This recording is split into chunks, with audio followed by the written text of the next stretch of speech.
Welcome to High School Mathematics. ছাত্ৰ ছাত্ৰীসকল আমি দশম শ্ৰেণীৰ সাধাৰণ গণিতৰ পঞ্চম অধ্যায় সমান্তৰ প্ৰগতি পাঠটো আলোচনা কৰি আছিলোঁ। আগৰ ভিডিঅ'ত আমি 5.3 অনুশীলনী 5.3 প্ৰথম 1 আৰু 2 তিনিৰো আমি এটা নে দুটা কৰিছোঁ। আজি 3 নম্বৰ কুৱেশ্যনৰে আমি 7 নম্বৰটোৰ পৰা আলোচনা কৰিম। ইয়াত দিয়া আছে a is equal to 8, an is equal to 62, sn is equal to 210, n আৰু d উলিয়াব লাগে। তো 7 নম্বৰ কুৱেশ্যন a 8 দিয়া আছে, an 62 দিয়া আছে আৰু sn 210 দিয়া আছে। তেতিয়া n আৰু d উলিয়াব লাগে। এতিয়া আমাৰ sn ৰ ৰিলেশ্যনটো কি আছিল? a আৰু an ক লৈ পেলাই আছিল। তাৰ পৰা আমি এটা কৰি গলে n ৰ মানটো আমি পাম। since sn is equal to কি আছিল? n/2 a plus an, এটা ফৰ্মুলা আছিল। তো sn মানে আমাক দিছে 210 is equal to n/2 ব্ৰেকেটৰ ভিতৰত a আমাৰ 8 আছে, 8 plus an 62। 210 is equal to n/2 62 plus 8 কিমান হৈ গ'ল? এইটো 70 হৈ গ'ল। 2 ৰে 70 কাটিলে আমি 35 টাইমছ পালো। This implies n into 35 is equal to কিমান হৈ গ'ল? 210। সাইডটো চেঞ্জ কৰি দিলো আমি। This implies n is equal to কিমান হৈ গ'ল? 210 divided by 35 is equal to 6। এটো 6 টাইমছ যাব, গতিকে পাই গ'লো আমি 6। এটা a দিয়া আছিল আমাৰ 8, n আমি 6 পালো। তেনেহলে আমি কি হ'ল? an টো যদি ভাঙিলো তেতিয়া আমি d পাই যাম। Since an is equal to 62, an ৰ ফৰ্মুলাটো কি? a plus n minus 1 into d is equal to 62। This implies a মানে আমাৰ আছে 8 plus n minus 1, 6 minus 1 into d is equal to 62।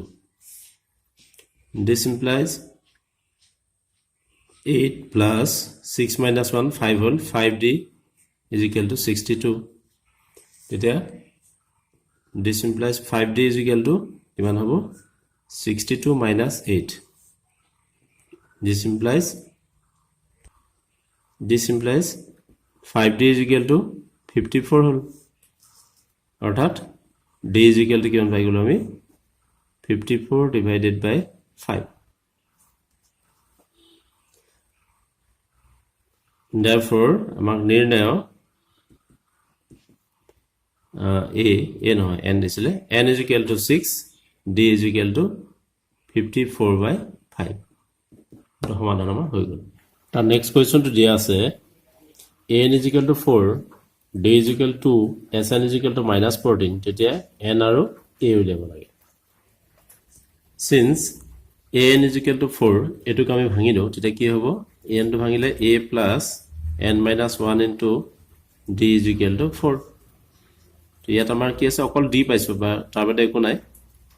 তেতিয়া আমাৰ a plus n minus 1 into d মানে আছে 2 is equal to 4। a plus 2 into n twice n, 2 into -1 -2 is equal to 4। ইয়াৰ পৰা তোমালোকে a ৰ ভ্যালুটো উলিয়াই দিয়া। a ৰ ভ্যালুটো উলালে কি হ'ব? a is equal to twice n টো ইফালে গ'লে মাইনাস হ'ল, 2 টো প্লাস হৈ গ'ল, অৰ্থাৎ 4 minus twice n plus 2। This implies a is equal to 4 plus 2 6 minus twice n। সেইটো আমাৰ 1 নম্বৰ ইকুৱেশ্যন দি থৈ দিয়া।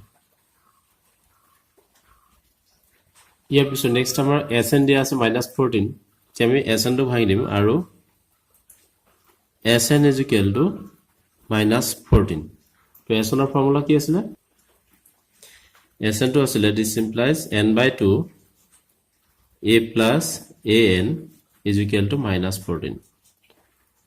তো n/2 আমাৰ n টো নাজানো আমি, গতিকে n/2 এ থাকিলে। a মানে আমাৰ ভ্যালু আছিল 6 minus twice n, গতিকে a জায়গাত পাতিম আমি 6 minus twice n plus an is equal to 4 is equal to -14। দুইটো ইয়াত হৰণ হৈ আছে, ইফালে গ'লে পূৰণ হ'ব গতিকে 2 টো ইফালে লৈ যাওঁ বাহিৰত n থাকিলে 6 plus 4 10 minus twice n is equal to 2 টো ইফালে n by 2 2 টো ইফালে আহিলে পৰে minus 14 into 2 minus 28 implies 10 into n 10n minus n into minus twice n or n into minus twice n কিমান হৈ গ'ল minus 2n square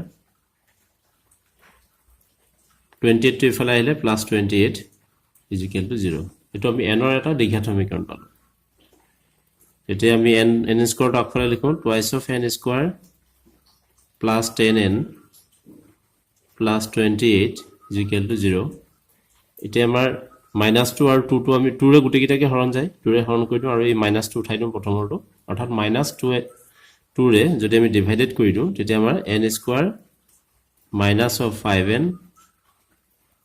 minus of 14 is equal to 0 minus 2 ৰে আমি হৰণ কৰি দিছো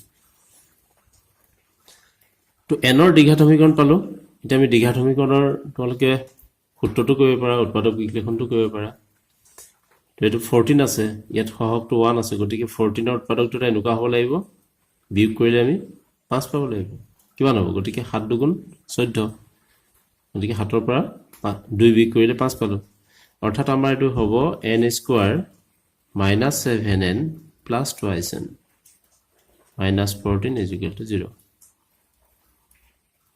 5 টুক যদি আমি 7 minus 2 কৰো তেতিয়া আমাৰ প্ৰথমটো 7 টো মাইনাস থাকিলে আৰু minus 7 is plus 2 টো প্লাস আহি গল তো ইয়াৰ পৰা আমি n কমন ললো n minus 7 plus 2 কমন ললো n minus 7 equal to 0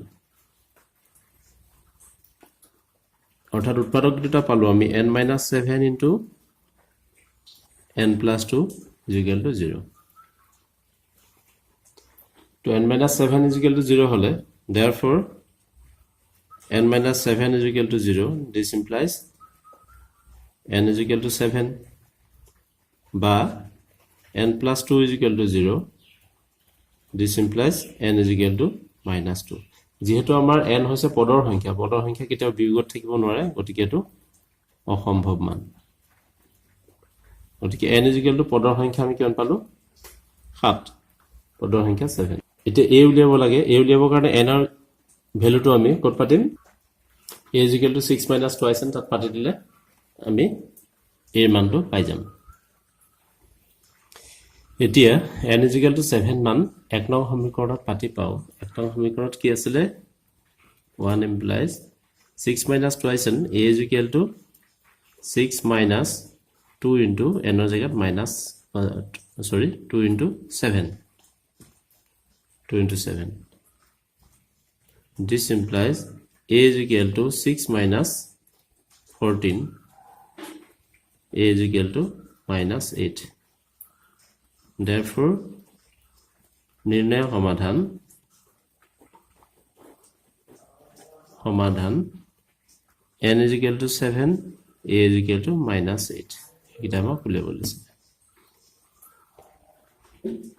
আজিলৈ ইমানলৈকে দিলো তোমালোকে লগৰ কোৱেশ্চন বিলাক কৰিবা এখিনি পাৰিবা একে নিয়ম বিলাকত আছে আৰু বন্ধুবৰ্গৰ মাজত লিংকটো শ্বেয়াৰ কৰিবা যাতে সকলোৱে ভিডিও বিলাক পায় আৰু যিসকলে চেনেলটো সাবস্ক্ৰাইব কৰা নাই সাবস্ক্ৰাইব কৰিবা প্লেলিষ্ট দিয়া আছে প্লেলিষ্টৰ পৰা তোমালোকে আগৰ সমাধান বিলাক পাবা আজিলৈ ইমানলৈকে হ'ল ধন্যবাদ